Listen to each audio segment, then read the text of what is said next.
সুপ্রিয় দর্শক, স্বাগত জানাচ্ছি ঢাকা টাইমসের নিয়মিত টক শো মিঠে করায়। আমরা এই অনুষ্ঠানে দেশের রাজনীতি, অর্থনীতি, বিনোদন, খেলাধুলা সবকিছু নিয়ে আলোচনা করি। তেমনি আজ আলোচনা করব আমরা রাজনীতি নিয়ে। অতি সম্প্রতি যেই গত বছর যে বিপ্লবটি হয়ে গেল, ছাত্র জনতার বিপ্লব, সেই বিপ্লবের রাজনৈতিক দলগুলোর অংশগ্রহণ নিয়ে আমরা আলোচনা করব। সেই আলোচনার আমরা শিরোনাম দিয়েছি জুলাই বিপ্লবে রাজনৈতিক দল। এই আলোচনায় অংশ নিতে আমাদের সাথে দুজন অতিথি আছেন। তারা হচ্ছেন বাংলাদেশের কমিউনিস্ট পার্টি সিপিবির সম্পাদক ডাক্তার সাজিদুল হক রুবেল। রুবেল ভাই, আপনাকে স্বাগত জানাচ্ছি এই অনুষ্ঠানে। এবং আরেকজন অতিথি আছেন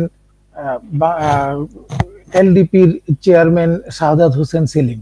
আপনাকেও স্বাগত জানাচ্ছি এই অনুষ্ঠানে। তো দর্শক, আপনারা জানেন যে গত বছর জুলাই আগস্টে যে বিপ্লবটি হয়েছে অথবা যে গণ অভ্যুত্থানটি হয়েছে, সেটিকে ছাত্রদের আন্দোলন বলেই তখন সবাই ধরে নিয়েছিল। আমাদের দেশের রাজনৈতিক দলগুলি প্রকাশ্যে এতে অংশগ্রহণের কথা কোনো দলই বলেনি। তখন যারা বিরোধী দলে ছিল, যারা সরকারের বাইরের দলগুলি, কিন্তু তারা সমর্থন দিয়েছিল। সমর্থন দিলেও সেটি বলতে পারেনি যে তাদের রাজনৈতিক দলের নেতা কর্মীরা এতে অংশ নিচ্ছে কিনা, সেটি স্পষ্ট করতে পারেনি। কিন্তু আমরা দেখেছি যে পরবর্তীতে এই আন্দোলনটি ছাত্র জনতার আন্দোলনের রূপ নিয়েছে। সেই জনতার মধ্যে নিশ্চয়ই রাজনৈতিক দলগুলির অংশগ্রহণ অবশ্যই ছিল, তাদের নেতা কর্মীদেরও অংশগ্রহণ ছিল। কিন্তু সেই রাজনৈতিক দলগুলি এখন কি ভাবছে, এক একজনের এক এক রকমের ভাবনা দেখা যাচ্ছে।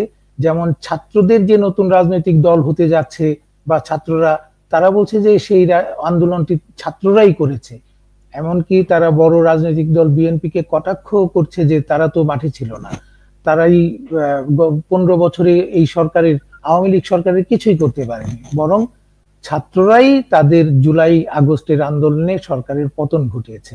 তো এই বিষয়ে একটি দেশের অন্যতম প্রাচীন ঐতিহ্যবাহী রাজনৈতিক দল সিপিবির অবস্থানটা কি? আসলে সেই আন্দোলনটি কাদের ছিল? শুধুই কি ছাত্রদের, নাকি অন্যান্য রাজনৈতিক দলের অংশগ্রহণ ছিল? সিপিবিরই বা কেমন অংশগ্রহণ ছিল?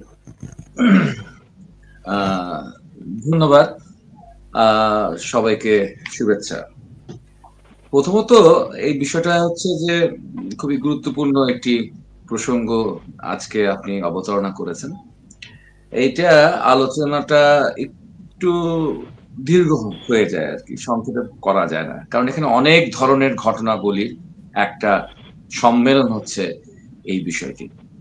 সেক্ষেত্রে আগে আমরা দেখি জুলাইয়ের সেই টাইম লাইনটা, সেই আন্দোলনের টাইম লাইনটা বিবেচনা করি।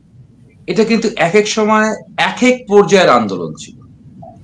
যদি এখন সবাই বলে 37 দিনের আন্দোলন বা 37 জুলাই বলে 5ই আগস্টকে, কিন্তু 1 জুলাই এই আন্দোলনটির স্বরূপ কেমন ছিল?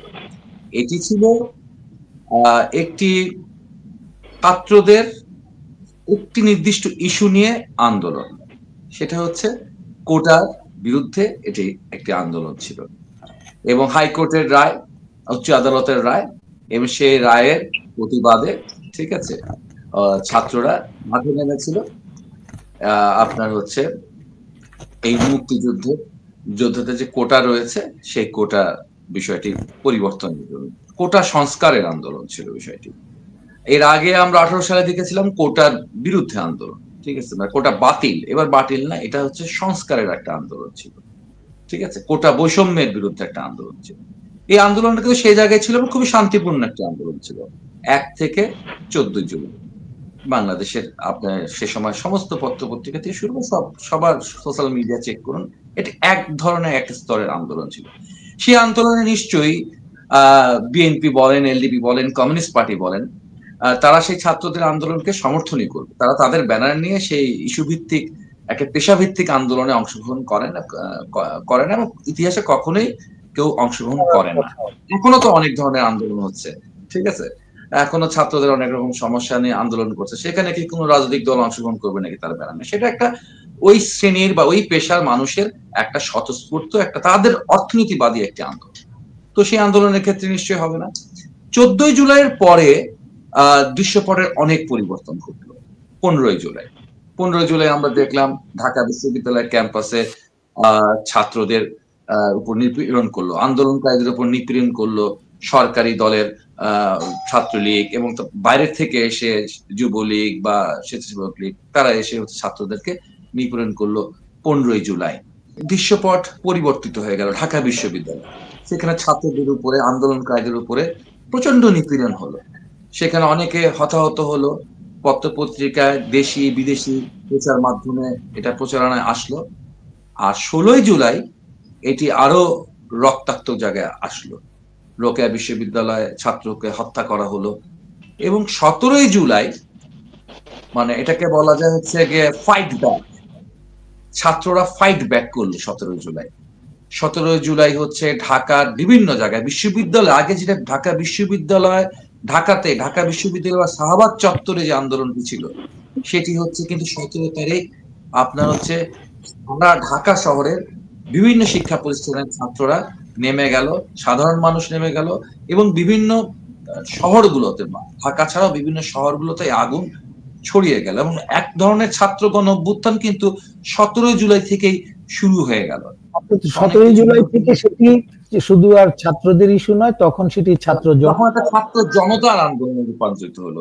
এবং দেখবেন 17ই জুলাই আপনি খুব ভালো করে খেয়াল করে দেখবেন, 17ই জুলাই বাম গণতান্ত্রিক জোট, শুধু কমিউনিস্ট পার্টি না, বাম গণতান্ত্রিক জোট কিন্তু তার কর্মসূচি পালন করলো। আমাদের একটা কর্মসূচি ছিল পূর্ব নির্ধারিত, অনেকদিন আগে ঘোষিত কর্মসূচি ছিল, দুর্নীতি দমন। আমার ব্যাকগ্রাউন্ডে সেই 17ই জুলাই 18 জুলাইয়ের দিকেরই আপনাদের একটি অনুষ্ঠানের কর্মসূচির ব্যাকগ্রাউন্ড দেয়া আছে, যেখানে ছাত্রদের উপর নির্যাতন নিপীড়নের প্রতিবাদ জানিয়ে আপনারা হচ্ছে গিয়ে আমরা কমিউনিস্ট পার্টি আন্দোলন করছি। এবং আপনি দেখবেন যে 18ই জুলাই বিএনপি কিন্তু বলেছিল যে তারা এতদিন সমর্থন করে এসেছিল, এখন তারা সক্রিয়ভাবে অংশগ্রহণ করবেন। এবং সেদিনে কিন্তু বিএনপির হচ্ছে রিজভী সাহেব গ্রেপ্তার হলেন, আরো অনেক নেতৃবৃন্দ, রাজনৈতিক নেতৃবৃন্দ কিন্তু 18ই জুলাই গ্রেপ্তার করা হলো। তো ফলশ্রুতিতে এখন ঠিক যেভাবে করে আমরা বলছি, মানে বলার চেষ্টা করছে কেউ কেউ রাজনৈতিক দলগুলোকে ওরা কি অংশগ্রহণ করেছে, আপনি যদি শহীদের তালিকা হিসাব করেন, যে আমাদের সংগঠন, আমাদের বাংলাদেশের কমিউনিস্ট পার্টির ভাতৃপ্রতিম সংগঠন ছাত্র ইউনিয়ন নেতা মাহমুদুর রিজভী উত্তরাতে কিন্তু হচ্ছে সে 17ই জুলাই তাকে হত্যা করা হলো। আমাদের হচ্ছে গিয়ে ছাত্র ইউনিয়ন ঢাকা নগরের প্রেসিডেন্ট সালমান রাহাত সেই একই জায়গায় 17 জুলাই সে হচ্ছে গুলিতে আহত হলো। সিরাজগঞ্জে প্রদীপ কুমার ভৌমিক মারা গেলেন, এবং অসংখ্য গ্রেফতার হয়েছে, অসংখ্য মানুষ নির্যাতিত হয়েছে। একই সাথে এলডিপির অনেকে নিহত হয়েছেন, এবং বিএনপির তো আরো বেশি, বড় দল তার আরো অনেক বেশি শহীদ এই আন্দোলনের মধ্যে দিয়ে। আবার আরেকটি কথা মনে রাখতে হবে, এই যে আগস্টে যে গণবিস্ফোরণটা হলো, এই গণবিস্ফোরণটা কিন্তু 37 দিনের তৈরি কোনো বিষয় না, ঠিক আছে? এটা দীর্ঘদিন ধরে দলগুলোর এই আওয়ামী লীগের যে লড়াই এবং সংগ্রাম, তার একটা ঘটেছে এই আগস্ট বিস্ফোরণের। আমি সেই প্রশ্নটিতে দ্বিতীয় পর্যায়ে আসছিলাম। এর আগে একটু সেলিম ভাইয়ের কথা যদি শুনে নেই। সেলিম ভাই, আপনারা এই আন্দোলনে কিভাবে অংশ নিয়েছেন? আপনাদের মধ্যে নানা রকমের ঐক্য আছে, আবার বিভাজন আছে। ঐক্য এই অর্থে যে আপনারা একটি বিএনপির নেতৃত্বে 20 দলীয় রাজনৈতিক জোট আছে, সেই জোটের আপনারা অন্তর্ভুক্ত ছিলেন কি ছিলেন না, বা প্রত্যেকটি দল জোট না থাকলেও আলাদা করে নিজেরা নিশ্চয়ই নিজেদের অবস্থানে এই আন্দোলনে অংশ নিয়েছিল। তো আপনাদের অবস্থানটি কি ছিল? ধন্যবাদ আপনাকে। আসলে 20 দলীয় জোট বলতে এখন আর কিছু নাই। 20 দলীয় জোট বিএনপির নেতৃত্বে অনেকদিন ছিলাম বলে এখন আছে এটা তো নাই। আপনাকে সর্বশেষ বিষয়টা জানতে হবে। আমরা বিএনপির নেতৃত্বে আমরা প্রায় 40টি রাজনৈতিক দল আমরা যুগপৎ আন্দোলন করে এসেছি গত 2-2.5 বছর ধরে। আমরা 22 সালের ডিসেম্বর শুরু করেছি, 22 সালের ডিসেম্বরে আমরা শুরু করেছি, এবং আমরা এটা আপনার সেই নির্বাচন জুলাই আপনার জানুয়ারি নির্বাচন পর্যন্ত আমরা সেই যুগপৎ আন্দোলন করতেছিলাম। পরবর্তীকালেও আমরা বিভিন্নভাবে বিভিন্ন ইস্যু ভিত্তিক আমরা আন্দোলন করেছি। আমরা এই যে জুলাই মাসে যে ছাত্রদের একটা দাবি নিয়ে ছাত্ররা মাঠে নেমেছে, আমরা জুলাই 15 তারিখের পর থেকে আমরা রাজনৈতিকভাবে সেই আন্দোলনকে সমর্থন দিয়েছি। আমরা ছাত্রকে প্রথম যখন গুলি করে হত্যা করা হয়েছে তখন আমরা বিএনপি সহ সকল রাজনৈতিক দলগুলো আমরা বাইতুল মুকাররমে গায়েবানা জানাজা অনুষ্ঠানের জন্য আমরা গিয়েছি। সেই সময়ে আপনার আমাদের উপর চরমভাবে হামলা করেছে। পরের দিন আমরা প্রেস ক্লাবে একটা সর্বদলীয় সভা আহ্বান করেছি। সভাটা আহ্বান আমরা করতে পারিনি। আপনার সেখান থেকে রিজভী সহ আপনার প্রতিদিনই বিএনপি নেতা কর্মীদেরকে গ্রেফতার করছে। তারপরেও আমরা আমাদের বিভিন্ন রাজনৈতিক দল যারা আছেন, বিএনপি সহ অন্যান্য রাজনৈতিক দলগুলো আন্দোলনের সাথে সম্পূর্ণভাবে সক্রিয় হয়ে গেছে। তখন কখনো ইন্টারনেট থাকতো, কখনো থাকতো না। কিন্তু জনাব তারেক রহমান সাহেব আপনার তিনি তার বক্তব্যের মধ্যে প্রতিদিনই নেতা কর্মীদেরকে সর্বতোভাবে আন্দোলনের পক্ষে কাজ করার জন্য আপনার কথা বলতেন এবং নির্দেশনা দিতেন। সেই হিসাবে সমস্ত জাতি কিন্তু 18 তারিখের পর থেকে এই আন্দোলন শুরু হয়েছে। শুধুমাত্র বিশ্ববিদ্যালয় কেন্দ্রিক না, বিশ্ববিদ্যালয় কেন্দ্রিক আন্দোলনটা যখন হল বন্ধ করে দেওয়া হয়েছে, আন্দোলন সীমিত হয়ে যাওয়ার সম্ভাবনা আছে, তখন বিভিন্ন রাজনৈতিক দলের ছাত্র সংগঠন, তারপরে বেসরকারি বিশ্ববিদ্যালয়ের ছাত্র সংগঠনগুলো, ছাত্ররা স্বতঃস্ফূর্তভাবে মাঠে নেমে এসেছে এবং 18 তারিখের পর থেকে জনগণের মাঠে নেমে এসেছে বিভিন্ন জায়গায়, মিরপুর, যাত্রাবাড়ি, উত্তরা, রামপুরা, এইসব জায়গায় তারা প্রতিরোধ করে তুলছে এবং ধীরে ধীরে এটা গণ অভ্যুত্থানের রূপ নিচ্ছিল এবং আমরা জানতাম যে গণ অভ্যুত্থান সফল হবে, কারণ আওয়ামী লীগ যেভাবে আপনার পেশি শক্তি ব্যবহার করে হত্যাযজ্ঞ চালানো শুরু করেছে, তো এটা আমাদের বুঝতে বাকি নেই যে যতই বেশি হত্যাকাণ্ড হবে, যতই বেশি গোলাগুলি করবে, যতই বেশি আহত নিহত হবে, ততই জনগণের সম্পৃক্ততা বেড়ে যাবে।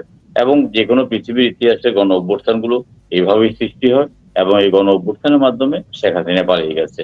এখন এই আন্দোলনের পিছনে রাজনৈতিক দলগুলো সংগঠিতভাবে, সংঘবদ্ধভাবে এবং সুপরিকল্পিতভাবে অংশগ্রহণ করেছে। পাশাপাশি যারা আপনার ছাত্র, আপনার যারা সাধারণ জনতা, গার্মেন্টস শ্রমিক, রিক্সাওয়ালা, হকার, তারপর গৃহিণী, আপনার গৃহবধূ, ছাত্রী, আপনার বিভিন্ন পেশার মানুষগুলো রাস্তায় নেমে এসছে।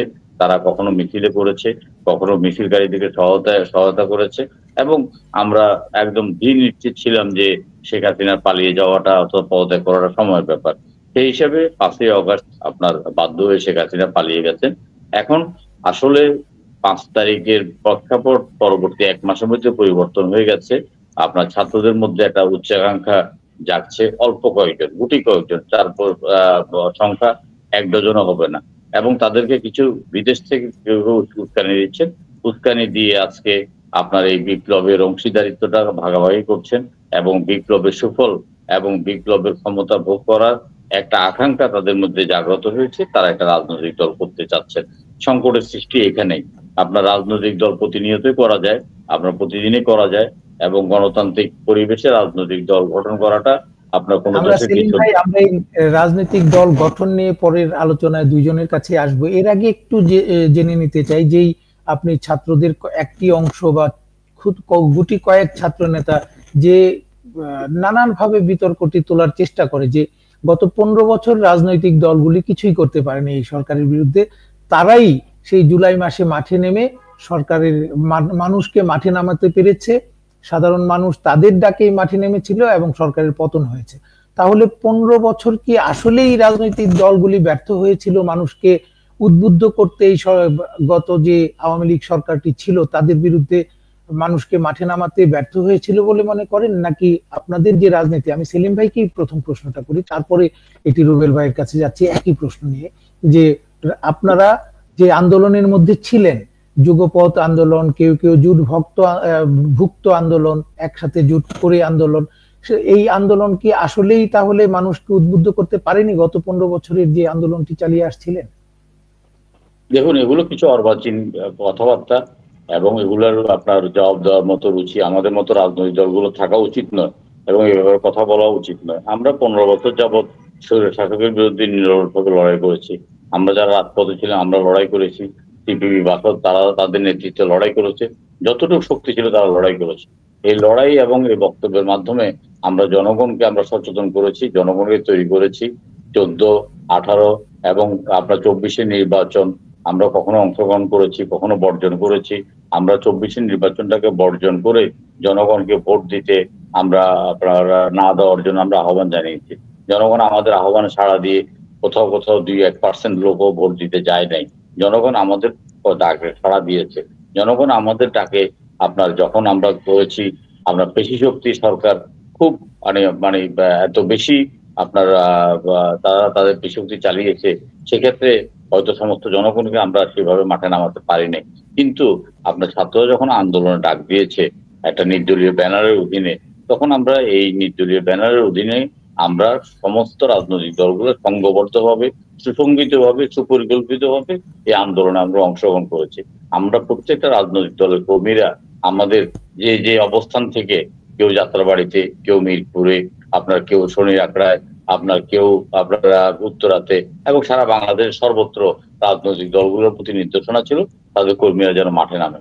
আপনি যদি আহত এবং নিহতদের সংখ্যা দেখেন, তাহলে দেখবেন যে ঢাকা বিশ্ববিদ্যালয়ের একজন ছাত্র কিন্তু নিহত হয় নাই। পক্ষান্তরে বেসরকারি বিশ্ববিদ্যালয়ের হতে আরম্ভ করে যাত্রাবাড়ি, শনির আখড়া, মিরপুরে সাধারণ জনগণ কিন্তু তারা আপনার জীবন দিয়েছে। সাধারণ জনগণ জীবন দিয়েছে, আপনার ওই যে বিসিএস অফিসার হওয়ার জন্য একটা রিক্সাওয়ালাটা বা গার্মেন্ট শ্রমিক জীবন দেয়নি। এই যে শেখ হাসিনার অপশাসন, যে অপশাসনের বিরুদ্ধে আমরা জনগণকে প্রতিনিয়ত আমরা তৈরি করেছি, জনগণকে আমরা উদ্বুদ্ধ করেছি, জনগণকে আমরা ইয়ে করেছি, এখানে একটা আগুনের স্ফুলিঙ্গ আমরা তৈরি করেছি। এবং শেষ 12টি হয়তো, শেষ 8টি হয়তো ছাত্ররা জ্বালিয়েছেন, এটার ব্যাপারে আমাদের কোনো দ্বিমত নেই। এখানে শুধু একটা বিশেষ ছাত্র সংগঠন না, সকল ছাত্ররা এক হয়েছে এবং নিরপেক্ষ ছাত্ররা এক হয়েছে। যারা বৈষম্য বিরোধী শিকার হয়েছে, বিভিন্ন হলের মধ্যে, গেস্ট রুমের মধ্যে অত্যাচারিত হয়েছে, জোর করে যাদেরকে মিছিলে নিয়ে যেতে বাধ্য করা হতো, যাদেরকে জোর করে আপনার মুজিববাদের ট্যাবলেট গেলানো হতো, তারাও বিক্ষুব্ধ ছিল। সকল বিক্ষুব্ধরা এক হয়ে একটা আপনার গণ আন্দোলন করেছে। সেখানে এই গণ আন্দোলনের পিছনে যে ছাত্রদের ভূমিকা চাইতে আপনি কার ভূমিকাকে আপনার খাটো করে দেখবেন? আপনার আপনার অগাস্টের 3 তারিখে মিরপুর ডিএফসি থেকে সমস্ত প্রাক্তন সেনা কর্মকর্তারা তাদের সমস্ত পরিবার নিয়ে যে বিশাল মিছিল বের করেছে, এটাকে তো আপনাকে আপনার বিবেচনায় আনতে হবে। 4 তারিখে সেনাবাহিনীর প্রাক্তন কর্মকর্তারা যেভাবে যে মেসেজ নিয়ে মাঠে নেমেছে, এটাকেও আপনাকে বিবেচনায় আনতে হবে। 3 তারিখে সেনা কর্মকর্তারা মিটিং করে যে আপনার জনগণের মুখোমুখি দাঁড়াবে না, জনগণের গুলি চালাবে না, তারও আপনার একটা বিবেচনা আনতে হবে। অর্থাৎ সার্বিকভাবে যে শুধুমাত্র যে ছাত্রদের ডাকে ছাড়া দিয়েই জনগণ আন্দোলনে একদম শহীদ হয়ে শেখ হাসিনাকে আপনারা উৎখাত করে তাই নয়, বিভিন্ন ফ্যাক্টর এখানে কাজ করেছে। বিভিন্ন নিরপেক্ষ ব্যবসায়ীরা এখানে তারা তাদের একটা অংশগ্রহণ ছিল, আপনার বিভিন্ন পেশাজীবীদের অংশগ্রহণ ছিল, আপনার বিশ্ববিদ্যালয়ের শিক্ষকরা আপনার পুলিশের গাড়ির সামনে দাঁড়িয়ে প্রতিরোধ করেছে। বিভিন্ন জায়গা থেকে আপনার শেখ মুজিবের ছবি, শেখ হাসিনার ছবি নামিয়ে ফেলা হয়েছে। জাহাঙ্গীরনগর বিশ্ববিদ্যালয়ের একজন শিক্ষিকা আপনার সাহস করে শেখ হাসিনার ছবি নামিয়ে ফেলেছে। আপনার খুলনার একজন ডিআইজি আপনার ফেসবুকে স্ট্যাটাস দিয়ে পদত্যাগ করেছে। এই সবগুলো আন্দোলনকে ত্বরান্বিত করার জন্য একটা অবদান রেখেছে। এখানে এখন এই আন্দোলনটাকে হাইজেক করে একটা আপনার কিংস পার্টি গঠন করার যে প্রক্রিয়াটা, এটা সাধারণ মানুষ গ্রহণ করছে না, কোনোভাবে গ্রহণ করছে না, এবং এটা মুখ থুবড়ে পড়তে বাধ্য। আপনার সাধারণ মানুষ, সাধারণ ছাত্র সমাজ একটা কিংস পার্টি গঠন করার জন্য রক্ত দেয়নি। আপনার রাষ্ট্রীয় সংস্কার মৌলিক কিছু পরিবর্তন, যেটা আমরা কিংস পার্টি গঠন নিয়ে, সেলিম ভাই, আমরা কিংস পার্টি গঠন নিয়ে আরো বিস্তারিত আলাপ করব। এখন একটু রুবেল ভাইয়ের কাছ থেকে জানতে চাই যে এই যে কৃতিত্ব হাইজেক করার প্রশ্নটি তুললেন সেলিম ভাই, এই কৃতিত্ব হাইজেক করার কারণটা তো আমরা বুঝি যে সবাই নিজেদের আখের গোছাতে চায় বা স্বার্থ সিদ্ধি করতে চায়, কিন্তু সেই সুযোগটা তারা পাচ্ছে কিভাবে? এই বর্তমান অন্তর্বর্তী সরকার এই সুযোগটি দিচ্ছে কেন? যে যারা এই আন্দোলনের কৃতিত্ব হাইজেক করতে চাচ্ছে, মনে হচ্ছে যে তারা এক ধরনের একটা সুযোগ পাচ্ছে। সুযোগটি পাওয়ার কারণ আপনাদের কাছে কি দিচ্ছি বলেই সুযোগ পাচ্ছে, যে তাদেরকে কেন এই সুযোগ দিচ্ছি তাই সুযোগ পাচ্ছে? আসলে এখানে আমি সেলিম ভাই আলোচনার সাথে পুরোপুরি সহমত প্রকাশ করে আপনার এই প্রশ্নের জায়গাটা আসতেছি। সেটা হচ্ছে আসলে 5ই আগস্ট পরবর্তী সময়কালে বা ঠিক 5ই আগস্টের সময় থেকে আমরা মূলত চেয়েছিলাম যে এবার দেশটা বদল হয়ে যাবে। এবার সত্যি সত্যি বাংলাদেশের একটি যে গণতান্ত্রিক যে রূপান্তর, সেই গণতান্ত্রিক রূপান্তর ঘটবে। এবং সেই রূপান্তরের জন্য রাজনৈতিক দলগুলো হচ্ছে এক ধরনের ধৈর্য ধরেছে, এক ধরনের প্রতীক্ষা করছে, এবং একটি সত্যিকার অর্থে ন্যূনতম কিছু হলেও সংস্কার তারা প্রত্যাশা করছে। এবং সেটা প্রত্যাশা করেই তারা কিন্তু এই অন্তর্বর্তীকালীন সরকারের দিকে চেয়ে আছে। ওনাদেরও দাবি ছিল, সেলিম ভাইদের দাবি ছিল, আমাদের সিপিবি বাসদ বা বাম গণতান্ত্রিক জোটের দাবি ছিল যে একটি নিরপেক্ষ নির্দলীয় সরকারের অধীনে জাতীয় নির্বাচন। ফলে আমরা তাদেরকে নির্দলীয় ভেবে, তাদেরকে নিরপেক্ষ ভাবি, এই কারণে তাদেরকে আমরা সুযোগটা দিচ্ছি। এখন সেই জায়গায় আন্দোলনের একটি অংশ, এই যে ছাত্রদের এই অংশটি আমাদের হচ্ছে প্রফেসর ডক্টর ইউনূসের নাম প্রস্তাব করেছেন, সেটা রাজনৈতিক দলগুলো সেটা সহমত প্রকাশ করেছেন, সবাই সহমত প্রকাশ করেছেন, সবাই বলেছে হ্যাঁ এটা আমরা সমর্থন করছি, সবাই সেটাকে নিজের সরকার মনে করছে। এইভাবে করে সবাই যখন তাকে নিজের সরকার মনে করছেন, তখন এই যে সুযোগটা সবাই মিলে আমরা দিয়েছি, এই সুযোগটাকে যদি আপনি আপনার আখের ঘোচানোর জন্য বা আপনার কিংস পার্টি গোছানোর জন্য ব্যবহার করেন, তাহলে এটা কি ন্যায়সঙ্গত হবে? নিশ্চয়ই ন্যায়সঙ্গত হবে না। ফলে সুযোগ রাজনৈতিক দলগুলো দিয়েছে, সেই সুযোগটা দিয়েছে বলেই তারা এখন সুযোগটাকে নিয়ে নেওয়ার চেষ্টা করছে। একটি গুরুত্বপূর্ণ বিষয়, এখন বলতে পারেন ডক্টর ইউনূস তো এই রাজনৈতিক দলের প্রধান হবেন না, তাহলে আপনারা কেন এটাকে আপনার কিংস পার্টি বলছেন? অতীতে আমরা দেখেছি জেনারেল জিয়ার সময় বিএনপি তৈরি হয়েছে, এরশাদের সময় জাতীয় পার্টি তৈরি হয়েছে, সেই রকম কোনো আকাঙ্ক্ষা নেই। কিন্তু আমরা দেখব দুটি ঘটনা আসলে এই আগস্ট অভ্যুত্থানের স্পিরিটকে মারাত্মকভাবে ক্ষতিগ্রস্ত করেছে। প্রথম ঘটনাটি হচ্ছে তিনি আমেরিকায় গিয়ে, আমেরিকার মাটিতে গিয়ে তিনি হচ্ছে, তাকে চিনে না, কেউ জানে না, তাকে এই আন্দোলনের মাস্টার মাইন্ড তার এবং আন্দোলনটিকে একটি ম্যাটিকুলাসলি প্ল্যান, একটি ওয়েল ডিজাইন, এরকম একটি কথা তিনি বলে বসলেন, এবং যেটার মধ্য দিয়ে বেসিক্যালি সেই সময় এই আন্দোলনের স্পিরিটটাকে কিন্তু পিঠে ছুরি বসালেন। দ্বিতীয়ত তিনি যেটা করলেন, সম্প্রতি যে ফিনান্সিয়াল টাইমস এর কাছে তিনি যে সাক্ষাৎকার দিয়েছেন পডকাস্টে, সেখানে তিনি বলে বসছেন যে ছাত্র মানে ইতিবাচক ঘটনাগুলোর মধ্যে একটি ইতিবাচক ঘটনা হচ্ছে বাংলাদেশে যে ছাত্ররা একটি নতুন রাজনৈতিক দল করবেন, তিনি তাদেরকে উৎসাহ দিচ্ছেন, তিনি তাদেরকে বোঝানোর চেষ্টা করছেন তোমরা অত্যন্ত জনপ্রিয়, তোমরা রাজনৈতিক দল করলে সবাই তোমাদের কথা শুনবে, তোমরা দেশের নেতৃত্ব নিতে পারবে, ইত্যাদি ইত্যাদি বিষয়। অর্থাৎ তিনি প্রচ্ছন্ন ভাবে এবং প্রত্যক্ষ ভাবে যে হচ্ছে এই নতুন রাজনৈতিক দল গঠনকে তিনি হচ্ছে গিয়ে সমর্থন দিচ্ছেন, তিনি প্রত্যাশা করছেন কায়মনে, সেটা প্রকাশিত হয়ে যাচ্ছে। ফলশ্রুতিতে এই যে ঘটনাগুলিগুলো দেখা যাচ্ছে, এবং একই সাথে আমাদের রাষ্ট্রীয় খরচে উপদেষ্টারা যে কাজগুলো করেন, সেই কাজগুলোর মধ্যে এখন এক ধরনের নির্বাচনী প্রচারণারও ঢং দেখা যাচ্ছে। রাজনৈতিক দল গঠন করার জন্য এক ধরনের হচ্ছে গিয়ে প্রশাসনকে ব্যবহার করার যে ঝুঁকি, সেই ঝুঁকি থেকে কিন্তু আমরা মুক্ত নই। ফলশ্রুতিতে এই জায়গাটা আমাদের বুঝতে হবে। আর আপনার ওইখানকার একটা প্রশ্নের যে জায়গাটা আছে, সেটাকে স্পষ্টভাবে একটু বলতে হবে যে ভাই, 1971 সালের মুক্তিযুদ্ধ শুধুমাত্র 9 মাসের সৃষ্টি নয়, তার আগে বহু লড়াই এবং বহু সংগ্রাম ছিল। সেই 50-এর খাপড়াওয়াট হত্যাকাণ্ড, সেই 52-এর ভাষা আন্দোলন থেকে শুরু করে 54, 69, 62, মানে অসংখ্য ঘটনার পলির মধ্য দিয়ে কিন্তু হচ্ছে এই জায়গায় জাতি পৌঁছে গিয়েছিল স্বাধীনতার সংগ্রামে। ঠিক তেমনি ভাবে হচ্ছে এই আন্দোলন আপনার হচ্ছে গিয়ে অতীতের 15 বছরে যে অসংখ্য গুম, অসংখ্য হত্যা, এই যে আজকে আয়নাঘর নিয়ে এত প্রচার করছেন, এই আয়নাঘরে আসলে ছিল কারা? এই আয়নাঘরে তো হচ্ছে গিয়ে এই তথাকথিত ম্যাটিকুলাস প্ল্যানাররা একদিনের জন্য ঢোকে নাই, ঠিক আছে? একদিনের জন্য ঢোকে নাই এই আয়নাঘরে, ঠিক আছে? এই আয়নাঘরে ঢুকতেন কারা সাধারণত? এটা অধিকাংশই ছিল কিন্তু এই রাজনৈতিক দলের কর্মী ছিলেন আর কি। ফলশ্রুতিতে এই ব্যাপারটাকে নিয়ে যে সুযোগটা নেওয়া হচ্ছে, এই সুযোগটা নেওয়াটা হচ্ছে খুবই অন্যায়। যেটি বলছিলেন যে আপনাদের দাবি ছিল বা প্রত্যাশা ছিল যে 5ই আগস্টের পর আওয়ামী লীগ ক্ষমতাচ্যুত হওয়ার পর একটি নির্দলীয় নিরপেক্ষ সরকার আসবে, তারা হয়তো বা আগামী নির্বাচনের ব্যবস্থা করবে, তারা সংস্কার যত যা যা বলার সবকিছুই করবে, কিন্তু সরকারটি হতে হবে একটি নির্দলীয় নিরপেক্ষ। এখন কি মনে করছেন যে এই সরকারটি নির্দলীয় নিরপেক্ষ, বা আপনাদের সাথে যেসব ছোট দল, আমি যদি অন্যভাবে বলি যে আওয়ামী লীগ, বিএনপি, জাতীয় পার্টি, জামায়াত ইসলামী, যে বড় আকারের রাজনৈতিক দল, এদের চাইতে আপনাদের শক্তি হয়তো তাদের মতো বড় না, ছোট।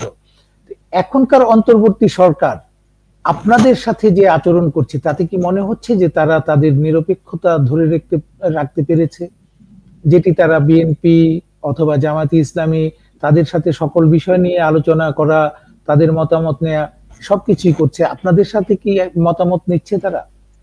দেখুন, আমি তাদের কিছু আচরণ দেখলে মনে হয় শক্তের ভক্ত নরমের জমের মতো। তারা একটি কথা বলে, সে কথাটা আবার পরিবর্তন করে নেন। কিসের কারণে পরিবর্তন করে নেন? ধরেন ফেসবুকে কেউ একটি উস্কানি দিল, ইউটিউবে কেউ একটি উস্কানি দিল, সেটা থেকে একটি মব তৈরি হইলো, সেই মবের মাধ্যমে তারা একেবারে 180 ডিগ্রি পাল্টে যাচ্ছে। আমি এটা বলতে চাচ্ছি না যে আপনি যে পয়েন্টটি ধরছেন যে তারা হচ্ছে বিএনপি বড় দল বলে, জামাত বড় দল বলে তাদের দিকে তাদের ইনক্লাইনেশন আছে, হ্যাঁ, আর অন্যরা যারা ছোট দল তারা সঠিক কথা বলুক বা তারা সৎ হোক, সেটা কোনো গুরুত্বপূর্ণ বিবেচনার বিষয় না। আমি ঠিক এইভাবে দেখতে যাচ্ছি না। আমি দেখতে যাচ্ছি তারা এক ধরনের হচ্ছে মানে শক্তি, বিশেষ করে মবের টাইপের শক্তি করার ক্ষমতা যদি আপনার থাকেন, সেই মব শক্তি তারা এক ধরনের পূজারি আর কি। ঠিক আছে, যেখানে একটা শক্তি হবে, একটু হইচই চিল্লাচিল্লি সম্ভাবনা থাকবে, সেখানে তারা কাত হয়ে যাবে। একদম দেখেন একেবারে শুরুর দিকে এই যে এইচএসসি পরীক্ষার যে অটোপাসের যে সিদ্ধান্ত থেকে শুরু করে এরকম প্রচুর সিদ্ধান্ত রয়েছে। এমনকি যে আপনার 43তম বিসিএস এর যে পুলিশ সুপারদের মার্চ মাসের আগে পরের দিন যে প্রোগ্রাম হবে, সেই প্রোগ্রামে স্বরাষ্ট্র উপদেষ্টা যাবেন, সেটা তারা বাতিল করে দিলেন। কারণ একজন সমন্বয়ক ফেসবুকে, তাও রাজশাহীর একজন সমন্বয়ক ফেসবুকে হচ্ছে একটা স্ট্যাটাস দিয়েছিলেন, সাথে সাথে স্বরাষ্ট্র উপদেষ্টা সিদ্ধান্ত পরিবর্তন হয়ে গেছে। এরকম একদম রিসেন্টলি আপনার অনেকগুলো ঘটনা আছে, এবং ডেভিল হান্ট পর্যন্ত অনেক কিছু যদি দেখেন তাহলে দেখবেন যে বিষয়গুলোতে হচ্ছে তারা হলো ইয়া করতে পারছে না। আর একটা বড় বিষয়, আপনি নিরপেক্ষ, তার একটা গুরুত্বপূর্ণ জায়গা হচ্ছে আপনি আমরা দেখতে পাচ্ছি তারা নিজেরা একটা রাজনীতি তৈরি করে থ্রো করার চেষ্টা করছে। নট অনলি রাজনৈতিক দল, তারা একটা রাজনীতি তৈরি করে থ্রো করার চেষ্টা করছে। একদম প্রথম দিক থেকে আমরা দেখতে পাইছি, বিশেষ করে প্রধান উপদেষ্টার তখন হচ্ছে ব্যক্তিগত সহকারী ছিলেন। সেই ব্যক্তিগত সহকারী তিনি হচ্ছে বিভিন্ন সেমিনারে, সিম্পোজিয়ামে সে একটা নতুন রাজনৈতিক বিনির্মাণের চেষ্টা করছেন, কিছু বক্তব্য দেওয়ার চেষ্টা করেছেন।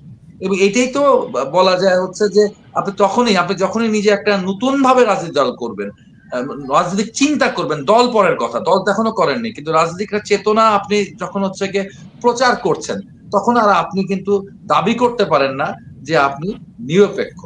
আর আগস্ট আন্দোলনের স্পিরিট, এটা সবাই স্পিরিট, কারণ প্রত্যেকের রাজনৈতিক দল ওই মুহূর্তে ভেবেছিল এই যে প্ল্যাটফর্মটি, সেই প্ল্যাটফর্মটি তারও প্ল্যাটফর্ম। এই বৈষম্য বিরোধী আন্দোলন প্ল্যাটফর্ম থেকে সে নিজেকে বিচ্ছিন্ন মনে করেনি, ঠিক আছে, আওয়ামী লীগ ছাড়া বা তার সাথে যারা মন্ত্রী পরিষদে ছিল বা সংসদে ছিল তারা ছাড়া বাকি সবাই মনে করেছিল এটা তাদেরই প্ল্যাটফর্ম। ঠিক আছে, এখন তাদেরই প্ল্যাটফর্ম বলবে যে না, আমি তো আপনাদের না, আমি আরেকটি রাজনৈতিক দল গঠন করবো। এবং সেটাকে যদি হচ্ছে স্পষ্ট না করা হয়, সরকার যদি স্পষ্ট না করে সে যদি বলে হ্যাঁ আমরাও চাই হচ্ছে গিয়ে তোমরা করো, তাহলে সমস্যা। এটা আমি বলতে পারি, এটা আমার পার্টি বলতে পারে, এটা এলডিপি বিএনপি বলতে পারে যে আমরা বিএনপি বলতে পারে যে বহুদলীয় গণতন্ত্রের আমরা এই দেশে একটা গুরুত্বপূর্ণ ভূমিকা রেখেছি বহুদলীয় গণতন্ত্রের ক্ষেত্রে, যে নতুন একটি রাজনৈতিক দল হোক, সেটাকে আমরা সাধুবাদ জানাচ্ছি, বিএনপি বলতে পারে, এটা সমস্যা নাই। কিন্তু এটি যদি আমাদের সেই সবার সরকার মানে অন্তর্বর্তীকালীন সরকারের প্রধান বলেন, তাহলে কিন্তু এটি বিরাট বড় একটি সংকটের দিকে দেশকে ঠেলে। একই প্রশ্ন সেলিম ভাইকে একটু আলাদা করে করি, ভিন্ন রকম ঘুরিয়ে করি আর কি, যে আপনি কি এই সরকারকে নিরপেক্ষ মনে করছেন, বা এই সরকার কি তাদের নিরপেক্ষতা ধরে রাখতে পারছে? কি মনে করেন আপনারা? না, আমরা মনে করি না। আমরা মনে করি অন্তর্বর্তীকালীন সরকার তার নিরপেক্ষতা ইতিমধ্যে হারিয়ে ফেলেছেন। তারা ডক্টর ইউনূস সাহেব তার অবস্থান থেকে যে বক্তব্য দিয়েছেন, তারপরে আসলে তার নৈতিক কোনো অধিকার নেই একটা নিরপেক্ষ নির্বাচন কন্ডাক্ট করার মতো। তো আমরা তো গত 15 বছর যাবৎ আমরা একটা নিরপেক্ষ নির্বাচনের অধীনে জাতীয় সংসদ নির্বাচন চেয়েছি, দলনিরপেক্ষ নির্বাচনের সরকারের অধীনে।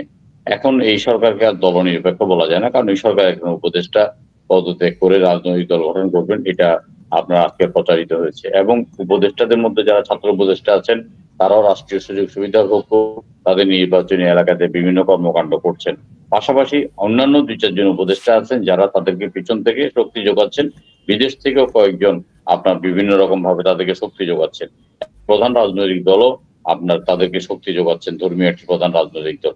তো সেক্ষেত্রে আপনার আমার মনে হচ্ছে যে সরকার তার নিরপেক্ষতা অনেকাংশেই আপনার প্রশ্নের সম্মুখীন করেছেন। তারপর আমরা ডক্টর ইউনূস সাহেবকে আহ্বান জানাবো, আপনি উপদেষ্টা মন্ডলী পরিবর্তন করেন, যেসব উপদেষ্টারা রাজনীতির সাথে জড়িত হয়ে যাচ্ছে এবং কিংস পার্টিকে যারা সহায়তা করার জন্য যারা আপনার প্রতিনিয়ত সলা পরামর্শ দিচ্ছে তাদেরকে বাদ দিয়ে আপনি একদম সত্যিকার অর্থে দলনিরপেক্ষ দক্ষ উপদেষ্টা মন্ডলীকে দিয়ে একটা নির্বাচন করার জন্য আপনি একটা সরকার গঠন করেন এবং আপনি একটা আপনার নির্বাচনকে সুস্থ করার জন্য যে যে সংস্কার করা দরকার সেই সংস্কারগুলো আপনি হাতে নেন এবং সেই সংস্কারগুলো করেন। অন্যান্য যে সংস্কারগুলো প্রস্তাব হচ্ছে এটা একটা নির্বাচনের মাধ্যমে একটা রাজনৈতিক দল যখন ক্ষমতা যাবে তখন তাদের উপর দায়িত্ব বর্তাবে যে এই সংস্কারগুলো আপনার করার জন্য। সেই সব বেশ অনেক সংস্কারের সাথে আমরা একমত নই, যেমন আমরা 17 বছরের ভোটার করা, 21 বছরের নির্বাচনে অংশগ্রহণ করা, এগুলোতে আমরা একমত নই। কারণ অতীতে অনেক ছাত্র আন্দোলন হয়েছে, 69-এর গণ অভ্যুত্থান হয়েছে, 98-90-এর ছাত্র আন্দোলন গণ অভ্যুত্থান হয়েছে। সেই সময় ছাত্ররা কিন্তু আপনার নিজেরা কোনো রাজনৈতিক শক্তি হিসাবে নিজেদেরকে উপস্থাপন করেনি। এখানে অল্প কয়েকজন ছাত্র আপনার যারা আপনার মানে নিজকে অভ্যুত্থানের মূল চালিকা শক্তি হিসাবে নিজেদেরকে উপস্থাপন করে একটি রাজনৈতিক দল গঠন করে রাষ্ট্রীয় ক্ষমতা যাবে, রাষ্ট্রের একেবারেই আপনার পার্ট ফেলবে, এই ধরনের যে তাদের আকাঙ্ক্ষা, এটা আসলে জনমনের সাথে সম্পৃক্ত নয় এবং জনগণ আসলে তাদের সেই আকাঙ্ক্ষাকে কতটা ধারণ করবে সেটা ভবিষ্যতে বলতে পারবে। তবে আপনার নির্বাচনটাকে ধীরে ধীরে অনিশ্চয়তার দিকে যেটা চলে যাচ্ছে, সেই অনিশ্চয়তার থেকে ডক্টর ইউনূস সাহেব বলেছেন যে উনি ডিসেম্বরে নির্বাচন দেবেন। আমরা মনে করি তিনি যথেষ্ট ভদ্রলোক, প্রাজ্ঞ লোক, আন্তর্জাতিক খ্যাতি সম্পন্ন লোক এবং আন্তর্জাতিকভাবে সুনামের অধিকারী।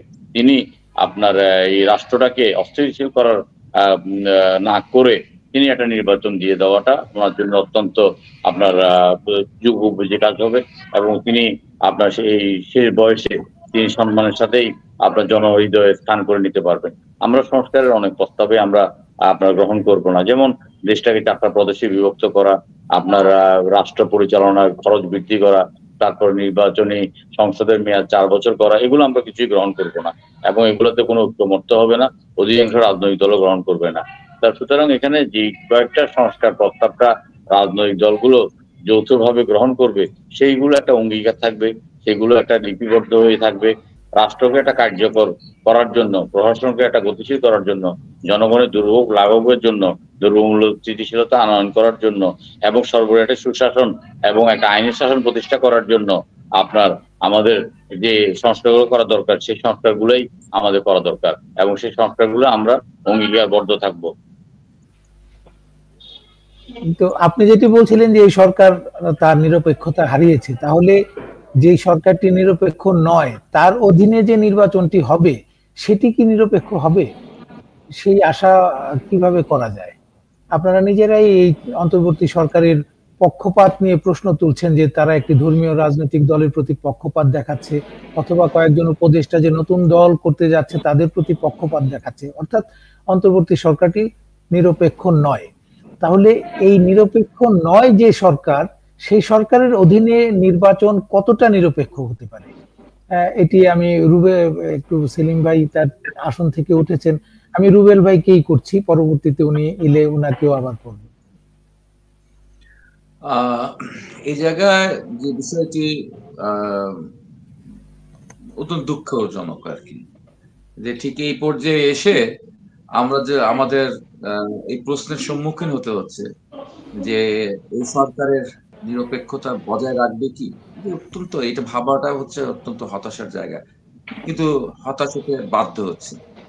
আমরা এখনো মনে করি সময় শেষ হয়ে যায় নাই, এখন আমরা প্রত্যাশা করি যে হচ্ছে যে কাজ, যে স্বপ্ন নিয়ে এসেছেন সেই কাজ করুন, ঠিক আছে? নামটি হচ্ছে ইন্টারিম, নামটি হচ্ছে অন্তর্বর্তী, অর্থাৎ বাংলাদেশকে একটা স্বৈরাচারের হচ্ছে গিয়ে ফেলে যাওয়া একটা ভঙ্গুর ব্যবস্থা থেকে এটাকে টেনে বের করে এটাকে মেরামত করে নিয়ে যেতে হবে একটা গণতান্ত্রিক পরিস্থিতির মধ্যে, এবং এই পরিস্থিতির মধ্যে খুব ঐতিহাসিক একটি দায়িত্ব পালনের সুযোগ পেয়েছেন হচ্ছে আমাদের এই অন্তর্বর্তীকালীন সরকার, তারা এই সুযোগটা, তারা এই ইয়াটার মর্যাদাটা বুঝুক, এবং মর্যাদাটা বুঝেই তারা হচ্ছে গিয়ে তাদেরকে প্রমাণ করতে হবে যে তারা, তাদের হাতে আমাদের আগামী নির্বাচন হচ্ছে গিয়ে নিরাপদ। কিন্তু আমরা যারা দেখছি, জাতীয় নির্বাচন দূরের কথা, এটাকে কিভাবে করে কত বেশি তারা হচ্ছে গিয়ে দীর্ঘায়িত করতে পারে সময়টা, অনেকটা সেরকম দেখার চেষ্টা করছে। তারা আবার প্রশ্ন নিয়ে আসছেন যে আগে স্থানীয় নির্বাচন, স্থানীয় নির্বাচনের পর জাতীয় নির্বাচন করতে হবে, এটা লম্বা সময়। মাঝখানে ভোটার লিস্ট নিয়েও একটা কথা উঠলো, এবং সে সময় আমি খুবই হেসেছিলাম ভোটার লিস্ট নিয়ে, বাড়ি বাড়ি গিয়ে ভোটার লিস্ট করতে হবে। আর এখন তো সবারই এনআইডি রয়েছে, এখন সবারই এনআইডি রয়েছে, ফলে এনআইডি তে যাদের রয়েছে তারা সবাই কিন্তু এমনি এমনি ভোটার। যেমন আমার বাসায় এসেছিলেন, আমার বাসায় এসেছিল হচ্ছে গিয়ে ভোটার লিস্ট করতে গিয়ে, তো আমার মেয়ে নতুন ভোটার হবে কিন্তু তার এনআইডি হয়ে গেছে, আমার ছেলে নতুন ভোটার হবে কিন্তু তার এনআইডি হয়ে গেছে। তারা বললো তাহলে ওদের এনআইডি হয়ে গেছে, তারা ভোটার লিস্ট হয়ে গেছে। শুধুমাত্র আমার একজন হচ্ছে গিয়ে প্রতিবেশী ভাড়াটিয়া, তার ছোট ছেলের বয়স হয়েছে, তার এনআইডি এখনো হয়নি, তার নাম ওখানে অন্তর্ভুক্ত করা হলো। আর এই পুরো বিল্ডিং এর মধ্যে 30-40 জনের মধ্যে একটি মাত্র মানুষকে নতুন করে ভোটে হচ্ছে অন্তর্ভুক্ত করতে হলো আর কি। ফলে এইটা নিয়েও সময় ক্ষেপণ করারও একটা হচ্ছে গিয়ে সুযোগ তারা খোঁজার চেষ্টা করেছেন। এইরকম সময় সুযোগ খুঁজে তাদের শাসনকালটা লম্বা করবার প্রবণতাটা কিন্তু আসলে মানুষ ভালোভাবে দেখে না। হ্যাঁ, তারপরও মানুষ এটাকে ভালোভাবে দেখতো যদি মানুষের প্রতিদিনের যে যন্ত্রণা, নিত্য প্রয়োজনীয় জিনিসের দাম বলেন, তার জীবনের যে জানমালের নিরাপত্তার বিষয়গুলো বলেন, সেগুলোকে নিয়ে যদি শান্তিতে থাকতো, ঠিক আছে, তাহলে কিন্তু মানুষ হচ্ছে গিয়ে বিষয়টা গ্রহণ করতো। আমরা অনেক দেশ দেখি যে দেশে গণতন্ত্র নাই, ঠিক আছে, যেমন ধরুন সিঙ্গাপুর, কত বছর হয়েছে, 60-এর দশকের পর গণতন্ত্র নাই, কিন্তু সেখানে মানুষ আবার রাজপথে আন্দোলন করে না, কারণ মানুষের সেখানে হচ্ছে গিয়ে তারা হচ্ছে গিয়ে তাদের মৌলিক চাহিদার প্রশ্নে তাদের কতগুলো বিষয় সমাধান হয়েছে। কিন্তু আমাদের তো ভাই কোনোটাই নাই, ঠিক আছে, না আছে পেটে ভাত, না আছে হচ্ছে ভোটের অধিকার। ফলশ্রুতিতে আমাদের এই ভোট এবং ভাতের যে লড়াই, ভোট এবং ভাতের অধিকার আদায়ের যে লড়াই, সেই লড়াইয়ের আসলে হচ্ছে আমরা খান্তি হবে এই সময়কালে, সেটা আমরা ভাবছি না। আমাদের এই লড়াইটা লড়তেই হবে। এই অন্তর্বর্তীকালীন সরকারকে তার নিরপেক্ষতা রক্ষা করিতেই হবে।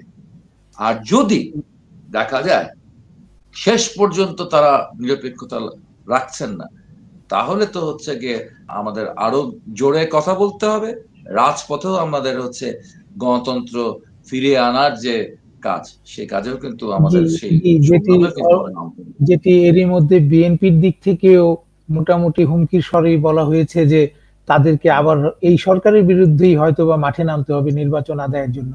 আমাদের আরেকজন অতিথি শাহাদাত হোসেন সেলিম, ওনার নেটওয়ার্ক সম্ভবত একটু ডিস্টার্ব করছে এবং উনি ডিসকানেক্ট হয়ে গেছেন।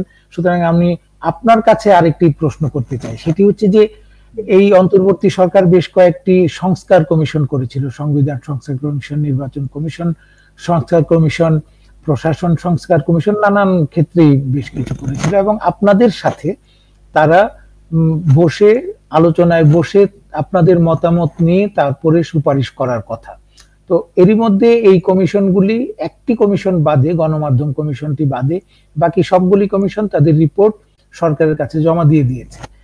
আপনারা যে ধরনের সুপারিশ মতামত দিয়েছিলেন, আপনাদের মতামতের কোনো প্রতিফলন এইসব সুপারিশে দেখছেন কি? যেটি এর মধ্যে গণমাধ্যমে এসেছে তাদের সুপারিশগুলি, এর মধ্যে কি কোনো মনে হয় যে আপনাদের মতামতের প্রতিফলন আছে বা গুরুত্ব দেওয়া হয়েছে, বা আদৌ আপনাদের সাথে কতটা গুরুত্বের সাথে আলোচনা করেছে বা মতামত নিয়েছে এই সুপারিশ? প্রথম কথা হচ্ছে যে আমাদের সাথে আলোচনাটা যথার্থ গুরুত্বের সাথে নয়, এটি একটি আনুষ্ঠানিকতা মাত্র, এটি একটি লোক দেখানো মাত্র, ঠিক আছে। হ্যাঁ, দেখেছি, শুনেছি, এবং হচ্ছে 30 মিনিট 5 মিনিট করে হচ্ছে, যেমন বাম জোটের নেতারা 5 মিনিট 2 মিনিট 3 মিনিট করে কথা বলে, এরকম গুরুত্বপূর্ণ বিষয়গুলোতে সেভাবে আলোচনা হয় না, যেটা প্রধান উপদেষ্টার সাথে আলোচনা হয়েছে।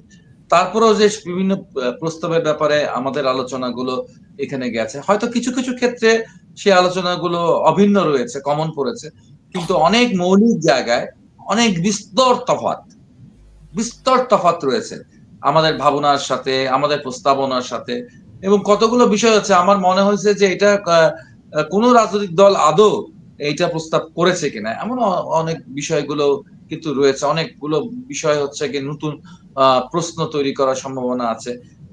ফলে এই ব্যাপারগুলো তো হচ্ছে কি এখনো হয়তো আমরা আশাবাদী যে আরো ডিটেইল আলোচনা রাজনৈতিক দলগুলোর সাথে করবে, এবং আরো ডিটেইল আলোচনা রাজনৈতিক দল বা বিভিন্ন ব্যক্তি প্রতিষ্ঠান বা বিভিন্ন অংশীজনের সাথে যদি না করা হয়, তাহলে এটার বাস্তবায়ন কিন্তু প্রশ্ন সাপেক্ষ হবে। কারণ এটা বাস্তবায়ন, এখানে অনেকগুলো বিষয় আছে, এটা বাস্তবায়ন করতে বহুদিন লাগবে, বহু বছর লাগবে, এবং সেটা কখনোই আপনার হচ্ছে গিয়ে 6 মাস 9 মাস বা আগামী 1.5 বছরেও এটা সম্ভব হবে না। এবং এটা করতে হলে প্রথম যে বিষয়টা করতে হবে সেটা হচ্ছে যে এখানে বাংলাদেশের সকল রাজনৈতিক দলের একটা জায়গায় পৌঁছতে হবে, একটা সহমতে পৌঁছতে হবে যে আমাদের মধ্যে যেই বা যারাই ক্ষমতায় আসেনি না কেন, ঠিক আছে, জাতীয় নির্বাচনের মধ্য দিয়ে তারা আমরা হচ্ছে এই ন্যূনতম বিষয়গুলোকে অগ্রসর করে নিয়ে যাব। না হলে আপনার নিশ্চয়ই মনে আছে 90 ছাত্র আন্দোলনের পর, 90 গণ অভ্যুত্থানের পর কিন্তু হচ্ছে 3 জোটের রূপরেখা ছিল, ইভেন কি রহমান সেবান নেতৃত্বে 28টি মানে টাস্ক ফোর্স গঠিত হয়েছিল, 28টি টাস্ক ফোর্স ছিল, সে 28টি টাস্ক ফোর্সের রিপোর্ট ছিল। সেই সমস্ত বিষয়গুলোই কিন্তু হচ্ছে পরবর্তীতে 91 জাতীয় সংসদ নির্বাচনের পরে যে নির্বাচিত সরকার তার কোনোটাই আমলে নেয় নাই। ফলে এই জায়গাটাও একটা গুরুত্বপূর্ণ বিষয় আছে। এই কারণে আমি বলি যে সংস্কার শুধুমাত্র অন্তর্বর্তীকালীন সরকারের বিষয় নয়, সংস্কারের জন্য হচ্ছে 3টি অংশের ভূমিকা আছে। এক হলো প্রস্তাবক হচ্ছে অন্তর্বর্তীকালীন সরকার, 2 হচ্ছে জনগণ, এবং জনগণ হচ্ছে মুখ্য। জনগণকে সেই শক্তিকে বেছে নিতে হবে যে শক্তি হচ্ছে এই বাংলাদেশের প্রকৃতপক্ষে গণতন্ত্র বিনির্মাণের জন্য আন্তরিক থাকবে। ফলে জনগণকে একটা চূড়ান্ত সিদ্ধান্ত জাতীয় সংসদ নির্বাচনের মধ্যে দিতে হবে। দ্বিতীয়ত, জনগণের সেই ভরসায় যারা নির্বাচিত হবেন সেই রাজনৈতিক দল বা দলগুলো হচ্ছে গিয়ে এই জায়গায় খুব গুরুত্বপূর্ণ। ফলে সংস্কার একাই অন্তর্বর্তীকালীন সরকার করে ফেলবেন, বা তারা যা লিখেছেন বা তারা যা মুখে উচ্চারণ করছেন, বক্তৃতায় বলছেন, সেমিনার সিম্পোজিয়ামে বলছেন, সেটাই যে চূড়ান্ত কথা সেটা আমরা বিশ্বাস করছি না আর কি, বা ধরেও নিচ্ছি না। ফলে এটা অনেকগুলো প্রক্রিয়া বা অনেকগুলো মানে অংশের এখানে একটা বিরাট বড় মিলন হতে হবে। তো সেই ক্ষেত্রে আমরা মনে করি হচ্ছে গিয়ে আরেকটু সময় নেওয়া দরকার। অত্যন্ত আলোচনার ক্ষেত্রে আপনারা এত কম সময় ব্যয় করছেন, অথচ আপনারা বলতেছেন যে হচ্ছে গিয়ে সংস্কার একটা বিরাট ব্যাপার, এটার জন্য অনেক সময় লাগবে, ক্ষমতার জন্য তাড়াহুড়া করছে রাজনৈতিক দলগুলো। কেউ যেটি বলছে যে এই সংস্কার কমিশনের, বেশিরভাগ সংস্কার কমিশনেরই সংস্কার দেওয়ার ধরন দেখে মনে হচ্ছে যে এনজিও গুলো যেরকম প্রকল্প প্রস্তাবনা তৈরি করে সেই ধরনের তারা একটি নিজেরা সংস্কার প্রস্তাবনা তৈরি করে দিয়েছে। মূলত নিজেদের সংস্কার থেকে কোনটা রাখবে আর কোনটা রাখবে না সেটি অন্যদের সাথে আলোচনা করে দুই একটা বার্তা দেওয়া যেতে পারে, কিন্তু অন্যের প্রস্তাব সেখানে ইনক্লুড করা হবে এরকমটি এনজিও গুলির প্রকল্প প্রস্তাবনায় সাধারণত থাকে না। অনেকটা এরকম কেউ বলছে। আপনার কি এরকমটি মনে হয় কখনো কখনো? অবশ্যই মনে হয়। ধন্যবাদ আপনাকে, চমৎকার একটি পয়েন্ট বলেছেন আপনি, যে অবশ্যই মনে হয় আর কি। এবং তাদের মিটিং গুলো করার ধরন দেখলেও তাই মনে হয়, তারা আগেই ঠিক করে রেখেছে এই মিটিং এর শেষে সিদ্ধান্ত কি হবে। এটা এনজিও গুলোর ক্ষেত্রে কিন্তু বেশিরভাগ ক্ষেত্রে হয়, এবং কিছু কিছু জায়গায় ছোট ছোট স্পেস থাকে যে আপনি বুঝতে পারছেন না বা আপনার জানা দরকার। হ্যাঁ, সেটা জানার জন্য যে সমস্ত গ্যাপ গুলো আছে, আপনার গ্যাপ গুলো জানার জন্য আপনি একটু অংশীজনদের সাথে একটু বৈঠক করলেন আর কি। বৈঠক করলে আপনি যে জায়গায় কনফিউশনে আছেন বা আপনি যে জায়গায় গ্যাপে আছেন, সে গ্যাপ বা কনফিউশনটা হচ্ছে পূরণ হয়ে গেল, এড়ানো গেল ওই আলোচনার মধ্যে। কিন্তু বেসিক যেটা আছে, আপনি কি সিদ্ধান্ত নেবেন সেটা আপনি আগে মিটিং শুরুর আগেই নিয়ে বসে আছেন। তো আমাদের এই ধরনের প্রবণতা তো দেখছি যে তারা আগেই সিদ্ধান্ত নিয়েছে তারা কি করবে, তার মাঝখানে একটু আজকে এটাকে জায়েজ করা হলো যে রাজনৈতিক দলগুলো সেটা অংশগ্রহণ করছে। আমরা আলোচনার একেবারেই শেষ দিকে চলে এসেছি। আপনার সংক্ষেপে আপনার একটা মতামত নেব, সেটি হচ্ছে আপনার রাজনৈতিক দলের অবস্থান নিয়ে। আগামীতে যে নির্বাচনটি হতে যাচ্ছে সেই নির্বাচন নিয়ে নানান দল নানানভাবে কাজ করছে। জামাতে ইসলামী সারা দেশে তাদের প্রার্থী ঘোষণা করা শুরু করে দিয়েছে, বিভিন্ন জায়গায় গিয়ে বিএনপি বলছে যে তাদের এক ধরনের মাঠ পর্যায়ের কাজ চলছে। ওই দুটি দল হয়তো বা আলাদা নির্বাচন করবে। আপনারা কি, একটি বাম গণতান্ত্রিক জোট আগে থেকেই আছে, আপনারা কি আগামীতে জোট ভিত্তিক নির্বাচন করবেন নাকি আলাদা করে নির্বাচন করবেন, এরকম কোন সিদ্ধান্ত এরই মধ্যে নিয়েছেন নাকি এসব নিয়ে বসবেন? আমাদের সিদ্ধান্ত পূর্ব থেকেই নেওয়া রয়েছে। আমরা মনে করি যে অসুস্থতার যে বৃত্তের মধ্যে বাংলাদেশ এবং বাংলাদেশের রাজনীতি আটকে গেছে, এখান থেকে বেরোনোর জন্য দেশপ্রেমিক গণতান্ত্রিক শক্তির একটি বৃহত্তর বিকল্প বলয় গড়ে তুলতে হবে। তাই আমরা বামপন্থীদেরকে একজোট করার চেষ্টা করছি, কমিউনিস্টদেরকে দৃঢ় ঐক্যে নেওয়ার চেষ্টা করছি, এবং করে আমরা শুধু বামপন্থী না, দেশপ্রেমিক প্রগতিশীল গণতান্ত্রিক সমস্ত শক্তি যারা রয়েছেন, যারা অসুস্থ যে রাজনীতি রয়েছে এই দেশে গত 53 বছরে, তার বাইরে এসে একটি বিকল্প বলয়, একটি দেশপ্রেমিক প্রগতিশীল গণতান্ত্রিক বলয় তৈরি করতে চায়, এমন সমস্ত ব্যক্তি, রাজনৈতিক দল, প্রতিষ্ঠান সব সহ আমরা একটি মোর্চা বা একটি বৃহত্তর জোটের মধ্য দিয়ে আমরা আগামী নির্বাচনে অংশগ্রহণ করব। রুবেল ভাই, আপনাকে অসংখ্য ধন্যবাদ আমাদেরকে সময় দেওয়ার জন্য এবং আপনার মতামত আপনি আমাদের দর্শকদের জন্য দিয়েছেন। আমরা আশা করব আগামীতে আবারও আপনাকে এই অনুষ্ঠানে নিয়ে আসতে পারবো আপনার কথা শোনার জন্য, হয়তো অন্য কোনো বিষয় নিয়ে। আপনাকে আবারও ধন্যবাদ জানাচ্ছি। দর্শক, আজকে এখানেই আমাদেরকে শেষ করতে হচ্ছে এই অনুষ্ঠানটি। আগামীকাল একই সময়ে এই অনুষ্ঠান দেখার আমন্ত্রণ জানিয়ে আজ বিদায় নিচ্ছি। সবাই সুস্থ থাকুন, ভালো থাকুন। আল্লাহ হাফেজ।